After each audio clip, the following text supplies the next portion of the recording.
கிறிஸ்துவின் பரிசுத்த நாமம் மகிமைப்படுவதாக. ஊழியர்கள் நடுவில் உங்களை போன்ற ஒருவனாக, உங்களில் ஒருவனாக இருக்க கர்த்தர் கொடுத்த கிருபைக்காக ஆண்டவரை ஸ்தோத்திரிக்கிறேன்.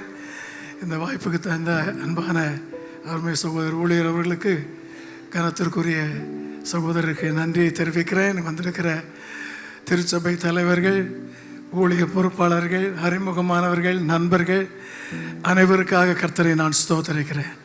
கர்த்தருக்கு மகிமை உண்டாவதாக.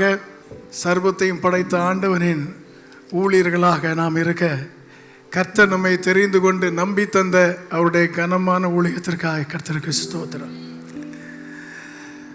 அவருடைய திட்டத்தை நிறைவேற்ற, அவருடைய எதிர்பார்ப்பை நிறைவேற்ற கர்த்தர் நம்மை அழைத்திருக்கிறார் என்கிற நிச்சயத்தோடும் அர்ப்பணத்தோடும் நாம் செயல்பட்டு வருகிறோம். தேவன் அதை கனப்படுத்துகிறார். நிறைவேற்றுவதற்கு ஆண்டவர் ஒத்தாசை செய்வார். ஆதி திருச்சபையின் காலம், அந்த அனுபவத்திற்கும் நிலைமைகளுக்கும் திரும்பி வர ஆண்டவர் அருமை ஊழியருக்கு உள்ளத்தில் கொண்ட பாரத்திற்காக ஆண்டவரை ஸ்தோத்திரிக்கிறார். தெரியாதவைகள் ஒன்றும் அல்ல, புதிதானவைகள் ஒன்றும் அல்ல, எழுதுவதையே எழுதுவது நலம் என்று சொல்லியிருப்பதை போல சொல்லுவதை அறிந்ததையே எடுத்து நினைப்பூட்டுவது நம்முடைய கடமை. ஆவியானவர் அதற்கு வெளிச்சம் போட்டு மனதிலே பதிய செய்வாராக. கர்த்தருக்கு ஸ்தோத்திரம் உண்டாவதாக. அப்போஸ்தலர் 9ஆம் அதிகாரம் 31வது வசனம். Acts chapter 9 verse 31. எங்கும் சபைகள் சமாதானம் பெற்று பக்தி விருத்தி அடைந்து கர்த்தருக்கு பயப்படுகிற பயத்தோடும் பரிசுத்த ஆவியின் ஆறுதலோடும் நடந்து பெருகின. கர்த்தருக்கு பயப்படுகிற பயத்தோடு நடந்து பெருகின. ஆதி அப்போஸ்தலர் சபையிலே அநேக அற்புதமான முக்கியப்படுத்தப்பட்ட அனுபவங்கள், சத்தியங்கள், ஊழிய முறைமைகளை நாம் வேதத்திலே காண்கிறோம். இயேசு உயர்த்தப்பட்டார். கர்த்தருடைய வார்த்தை பரவினது. இயேசுவின் நாமம் மகிமைப்பட்டது. ஆவியானவரின் கிருபை கிரியை அமோகமாக இருந்தது. சாதாரண மனிதனையும் ஆண்டவர் அற்புதமாக பயன்படுத்தினார். அவைகளில் ஒன்று, ஆதி திருச்சபையில் இருந்த ஒன்றை கர்த்தரின் மனதிலே உணர்த்தி உங்களுக்கு தெரிந்த ஒன்றை நினைப்பூட்ட விரும்புகிறேன். ஆதி திருச்சபையில் கர்த்தருக்கு பயப்படுகிற பயம் இருந்தது. இன்றைக்கு அது திரும்ப தேவை. கர்த்தருக்கு பயப்படுகிற பயம், the fear of God. கர்த்தருடைய நாமத்திற்கு மகிமை உண்டாவதாக. அலசடிப்படும் அந்த கடலிலே அடியில் தூங்கி நிற்கிற யோனாவை தட்டி எழுப்பி, நீ யாரப்பா, உன் வேலை என்ன என்று கேட்கிறார்கள். அதற்கு அவன் சொல்கிறான், நான் வானத்தையும் பூமியும் உண்டாக்கின தேவனுக்கு பயப்படுகிறவன் என்கிறான்.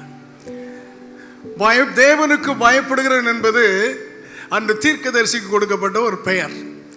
ஆகவே அவனை பொறுத்தவரை அது ஒரு தொழிலாகவே இருந்ததை ஒழிய அவன் வாழ்க்கையிலே சொன்னதை செய்யாதவனாக போய்விட்டான். தேவ பயம் இருந்திருந்தால் அந்த நிலையில் அவன் இருந்திருக்க மாட்டான். கர்த்தருக்கு ஸ்தோத்திரம் உண்டாவதாக. 1 சாமுவேல் 4ஆம் அதிகாரத்தில் 6-7 வசனங்களிலே இஸ்ரவேலர் தேவனை விட்டு உடன்படிக்கை பெட்டியை போர்க்களத்திற்கு கொண்டு வருகிறார்கள்.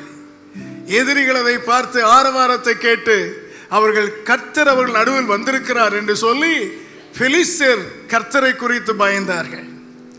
பெலிஸ்தியர் பயந்தார்கள். யோசுவா 2ஆம் அதிகாரம் 10-11 வசனங்களிலே ராகாப் வேவு பார்க்க வந்த இருவரை பார்த்து சொல்கிறார், உங்கள் கர்த்தர் உங்களுக்காக செய்ததை நாங்கள் கேள்விப்பட்ட போது எங்கள் இருதயம் கரைந்து போயிற்று. கர்த்தருக்கு ஸ்தோத்திரம். ஆண்டவரை அறியாத, அவரை விரும்பாத ஆட்களுக்குள்ளும் ஒரு கர்த்தரை குறித்த பயம் இருந்தது. அந்த பயத்திற்கு அச்சம் என்று பெயர். அச்சம், scared. They were scared. அவர்கள் அச்சப்பட்டார்கள். கர்த்தருக்கு ஸ்தோத்திரம். ஆண்டவர் தம்முடைய ஜனத்திற்கு பழைய ஏற்பாட்டிலே நினைப்பூட்டி சொன்ன ஒன்று, நீ தேவனை பற்றும் பயத்தோடு இரு. கர்த்தருக்கு பயப்படுகிற பயம் என்பதை ஆண்டவர் அவருடைய ஜனத்தில் பிரதானமாய் எதிர்பார்த்தார். ஆனால் தொழிலாக வைக்க அல்ல, அல்லது பயந்து நொடுங்கி உடைந்து போய் வாழ்வதற்கு அல்ல. கர்த்தருக்கு ஸ்தோத்திரம் உண்டாவதாக. ஆண்டவருக்கே மகிமை உண்டாவதாக. ஆண்டவர் இஸ்ரவேல் அப்போஸ்தலனாகிய பவுல் அப்போஸ்தலர் 13ஆம் அதிகாரம் 16, 26 ஆகிய வசனங்களில் இஸ்ரவேல் ஜனங்களை பார்த்து பேசுகிறார். தேவனுக்கு பயப்படுகிற சகோதரரே, தேவனுக்கு பயப்படுகிற சகோதரரே என்று அங்கிருந்த யூதர்களை பார்த்து பேசுகிறார். அந்த யூதர்களை பார்த்து இந்த வார்த்தை சொன்னாலும் அவனுக்கும் தெரியும், அவர்களுக்கும் தெரியும், தேவனுக்கு அவர்கள் பயந்து வாழவில்லை என்று. அவர்கள் தேவனுக்கு பயந்து வாழ்வதை சடங்காச்சார அமைப்பாக மாற்றிவிட்டார்கள்.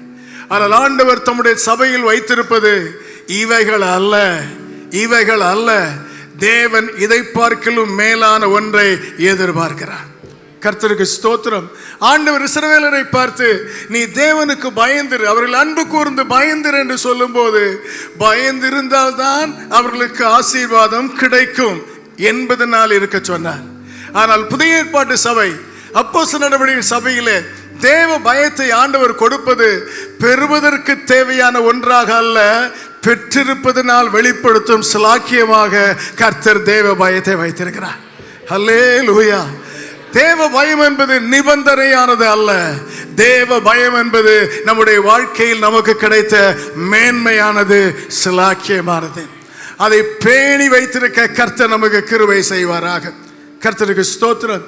இந்த தேவ பயம் யாத்திராகமம் 20ஆம் அதிகாரம் 20ஆவது வசனத்திலே சீனாய் மலையிலே ஆண்டவர் நேராக பேசி பிரமாணங்களை கொடுத்த போது சொன்னார், இஸ்ரவேல் ஜனங்களை பார்த்து சொன்னது, உன் முகத்துக்கு முன்பதாக என்னை குறித்த பயம் இருப்பதாக. ஹல்லேலூயா. தேவ பயம், the fear of God, it is an attitude. கர்த்தருக்கு ஸ்தோத்திரம் உண்டாவதாக. அது நம்முடைய மனதில் என்றும் இருந்து நிறைந்து இருக்க வேண்டிய ஒரு மனநிலை. கர்த்தருக்கு ஸ்தோத்திரம். அல்லேலூயா. நீதிமொழிகள் 23:17, 18வது வசனம் நம்ம எல்லாருக்கும் நல்லா தெரியும். நிச்சயமாகவே முடிவு உண்டு, உன் நம்பிக்கை வீண், அதை நல்லா சொல்லியது.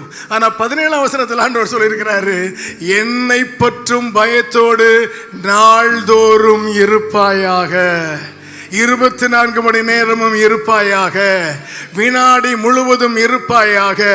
தேவ பயம் என்பது இட்ஸ் a consciousness. கர்த்தருக்கு ஸ்தோத்திரம் உண்டா. அது ஒரு உள் உணர்வு. அல்லேலூயா. மனதை நிரப்பும் எண்ணம் மட்டுமல்ல, நமக்குள்ளிருந்து நம்ம இயக்கி கொண்டிருக்கும் ஒரு உணர்வு. கர்த்தருக்கு மகிமை. ஆமென். ஜெனசிஸ் 20, ஆதியாகமம் 20ஆம் அதிகாரம் 11ஆவது வசனத்திலே ஆபிரகாம் சொல்லுகிறான், ஏனப்பா இந்த பொய்யை சொன்னாய் என்று ராஜா கேட்டபோது, இந்த ஊரில் இருக்கிறவர்களிடத்திலே தெய்வ பயம் இல்லை என்று அறிந்து நான் சொன்னேன். தெய்வ பயம் என்பது it's a lifestyle. It's a lifestyle. கர்த்தருடைய நாமத்துக்கு ஸ்தோத்திரம் உண்டாவதாக. எண்ணத்தையோ உணர்வுகளையோ மட்டுமல்ல, வாழ்க்கை முழுவதையுமே நேசீர்படுத்தி அமைக்கும் ஒரு வாழ்க்கை முறை. It's a lifestyle. கர்த்தருக்கு ஸ்தோத்திரம். ஆண்டவரே, இன்றைய சபையிலே தெய்வ பயம் என்பது ஜெப நேரத்திலோ அல்லது ஆண்டவரே கம்யூனியன் நேரத்திலோ வெளிப்படும் ஒன்றாக அல்ல, அது லைஃப் ஸ்டைலா இருக்க கர்த்தர் கிருபை செய்வீராக. ஹல்லேலூயா. அப்போஸ்தலர் நடபடியிலே ஆண்ட சாதி திருச்சபையில் இருந்த இந்த தெய்வ பயத்தை குறித்து உங்களுக்கு நான் நினைப்பூட்ட விரும்புகிறேன். அப்போஸ்தலர் 2ஆம் அதிகாரம், ஆக்ட்ஸ் சாப்டர் 2, 2ஆம் அதிகாரம் 43வது வசனத்தில் முதல் முறையாக காண்கிறோம், எல்லாருக்கும் பயம் உண்டாயிற்று. ஹல்லேலூயா. ஆமென் சொல்ல கேட்கிறேன். எல்லாருக்கும் பயம் உண்டாயிற்று. அற்புதம் நடந்தது. அற்புதம் நடக்கவில்லை. ஆயிரக்கணக்கானோர் ரட்சிக்கப்பட்டார்கள், கர்த்தரை தொழுது ஆராதிக்கிறார்கள், ஒன்றாக கூடியிருந்து ஒரு சமுதாயமாக வடிவம் பெறுகிறார்கள். கர்த்தருக்கு மகிமை. அப்பொழுது வேதம் சொல்லுகிறது, அவர்கள் எல்லாருக்கும் பயம் உண்டாயிற்று. The fear of God, the reverence for God. ஆதி திருச்சபையில் அந்நிய பாஷை இருந்தது, ஆவியின் நிறைவு இருந்தது. ஆனால் இவைகளின் மூலமாக வெளியரங்கமாய் தெரிந்தது. The one thing that was visible was the fear of God. Hallelujah. The overriding characteristic of the early church was the fear of God. தேவ பயம். கர்த்தருக்கு ஸ்தோத்திரம் உண்டாவதாக. அவர்களை பார்த்தபோது தெரிந்தது. ஆமென். இந்த வசனத்தை ஆண்டவர் வைத்திருப்பதை பாருங்கள். 42ஆம் வசனம் உபதேசம், அந்யோன்யம், அப்பம் பிட்குதல், ஜெபம், இதையெல்லாம் ஆதி திருச்சபையின் ஆவிக்குரிய நடவடிக்கை, the spiritual life. 44வது வசனத்திலிருந்து 47 வரை இருப்பது their community life, அவர்கள் சமுதாய வாழ்க்கை. அல்லேலூயா. ஆவிக்குரிய நடவடிக்கைகள், சமுதாய வாழ்க்கை. இந்த இரண்டிற்கும் இடையிலே ஒரு வசனத்தை வைத்து கர்த்தர் சொல்கிறார், எல்லாருக்கும் பயம் உண்டாயிற்று. எல்லாருக்கும் அந்த வசனத்தை அமைத்திருப்பதை பார்க்கணும். எல்லாருக்கும் அந்த வசனத்தின் முக்கிய அமைப்பை சொல்கிறேன். முதல் 4 வசனங்கள் இருக்கு. முதல் 41வது வசனம் உபதேசம், அந்யோன்யம், அப்பம் பிட்குதல், ஜெபத்தில் தரித்திருத்தல், இவை அனைத்தையும் ஒரு சபை செய்து கொண்டே இருக்க வேண்டும். ஆனால் இவைகளின் விளைவு என்ன தெரியுமா? இவைகளின் விளைவு குதூகலத்தை உண்டாக்குவதல்ல. The result must be எல்லாருக்கும் தேவ பயம் இருந்தது. தேவ பயம் இருந்தது. இல்லாவிட்டால் மேலே சொன்ன அத்தனையும் நிகழ்ச்சி நிரல். அழகா பைபிள் ஸ்டடி இருக்கலாம், நல்ல ஜெபம் இருக்கலாம், கம்யூனியன் சர்வீஸ் அழகாக நடத்தலாம். இவை எல்லாம் இருந்தாலும் இவைகளின் விளைவு, ரிசல்ட், தேவ பயத்தை அதிகரித்திருக்கிறதா? கர்த்தருக்கு பயப்படும் பயம் அங்கு வருகிற எல்லாருக்குள்ளும் பெருகி இருக்கிறதா இல்லையா? அதுதான் அதன் விளைவாக இருக்க வேண்டும். ஆகவேதான் அடுத்த வசனத்தில் இதை வைத்தார். இந்த தேவ பயம் இருக்கிறது என்று எப்படி தெரியும்? 43 47 வரைக்கும். கர்த்தருக்கு ஸ்தோத்திரம் உண்டாவதா. கரங்களை உயர்த்தி, ஆண்டவரே எங்கள் சபையிலே அது இருக்க செய்வீரா. அல்லேலூயா. எப்படி தெரியும்? கீழே உள்ள வசனங்களிலே அதை இதை செய்கிறார்கள். 2 செயல்களை முக்கியமாக சொல்கிறேன். தேவ பயம் இருந்தால் கர்த்தருக்கு ஸ்தோத்திரம் உண்டாவதாக. வாழ்க்கையில் செய்வதும், தேவனுக்கு செய்வதும், பிறருக்கு செய்வதும், it will be spontaneous. அல்லேலூயா. யாரும் சொல்லி உங்கள் சொத்தை விற்றுவிடுங்கள், உங்கள் பொருளை தார்கள் என்று யாரும் சொல்லல. அவரவர் செய்தார்கள். அவரவர் ஊழியத்தின் தேவையை பார்த்துச்சு. தேவ பயம் இருக்கும் இடத்திலே தனக்கு என்று ஒரு எண்ணம், சுயம் என்று ஒன்று ஆளுகை செய்யாமல், தானாக தேவனுக்கு யாரும் தூண்டாமல் செய்கிற ஒரு கிருபை அங்கு இருக்க வேண்டும். அங்கு இருக்கும். Hallelujah. Everything will be spontaneous. ஆண்டவரை துதிப்பதா, ஆலயத்திற்கு செல்வதா, கர்த்தரை ஆராதிப்பதா, அத்தனையும் தானாகவே வர வேண்டும். Hallelujah. பாஸ்டருக்கு பயந்தால் அது வராது. தலைவருக்கு பயந்தால் அவரை பார்க்கும்போது மட்டும் வரும். தேவனுக்கு பயந்தால் யார் சொன்னாலும் சொல்லாவிட்டாலும், உற்சாகப்படுத்த இல்லாவிட்டாலும் தானாக அது வர கர்த்தர் செய்கிற. ஆண்டவரே அப்படிப்பட்ட ஒரு தேவ பயம் எங்கள் சபைகளில் நிரம்பி இருக்க கர்த்தர் உதவி செய்வீராக. அல்லேலூயா. அது மட்டுமல்ல, 46வது வசனத்திலே ஒரு வார்த்தை இருக்கிறது, கபடமில்லாத இருதயத்தோட. அல்லேலூயா. ஆமென். வாழ்க்கையிலும் ஆலை ஊழியத்திலும் நடப்பதெல்லாம் தானாக மட்டுமல்ல, it will be very very genuine. அது கபடம் இல்லாத, தூய்மையானதாக, உண்மையானதாக, ஹல்லேலூயா, ஆமென், நேர்மையுள்ளதாக, மாய்மாலம் இல்லாததாக, நடிப்பு இல்லாததாக, கபடம் இல்லாததாக இருக்க செய்வார். அது தேவ பயத்தினால் வரும் ஒரு கிருபை. இந்த கிருபை அன்னைக்கு இருந்த எல்லாருக்கும் உண்டாயிற்று. அல்லேலூயா. கரங்களை உயர்த்தி ஆண்டவரை துதிக்க கர்த்தர் கிருபை செய்வாராக. யார் அவனுக்கு சொன்னது? யார் அவனுக்கு சொன்னது? யேசபேலின் கோபத்தில் இருந்து தீர்க்கதரிசிகளை பாதுகாக்க வேண்டும் என்று யார் அவனை தூண்டினது? ஆனால் கெபிக்கு 50 பேராக வைத்து தன் ஊதியத்தில் அவர்களை பாதுகாக்கிறான். முடியவில்லை என்று சொல்லி கடன் வாங்கி பாதுகாக்கிறான். யாரப்பா உனக்கு சொன்னது? உனக்கு சொன்னது யார்? அவனை கேளுங்கள். அவன் சொல்வான், நான் கர்த்தருக்கு பயந்து நடக்கிறவன். ஹல்லேலூயா. ஆத்துமாதாயத்திற்கு, ஊழிய காரியத்திற்கு, தேவனுக்கு என்று செய்ய அழைப்பு கொடுத்து சொல்லி கெஞ்சி வர வேண்டிய அவசியம் இல்லை.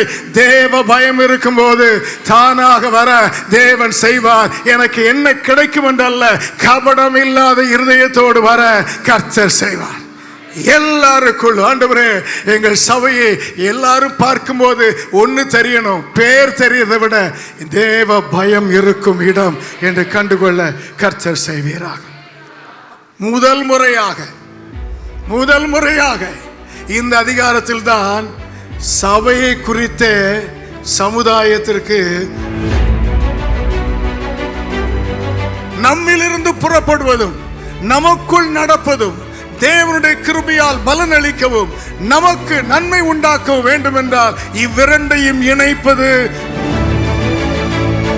அன்பான தேவனுடைய பிள்ளைகளே, இச்செய்தி உங்களுக்கு மிகுந்த ஆசீர்வாதமாக இருந்ததென்று நாங்கள் நம்புகிறோம். தொடர்ந்து எங்கள் செய்திகளை கேட்டு கர்த்தருக்குள் ஆசீர்வதிக்கப்பட ஜீசஸ் மீட்ஸ் மினிஸ்ட்ரீஸ் என்கிற எங்கள் யூடியூப் சேனலை சப்ஸ்கிரைப் செய்யுங்கள்.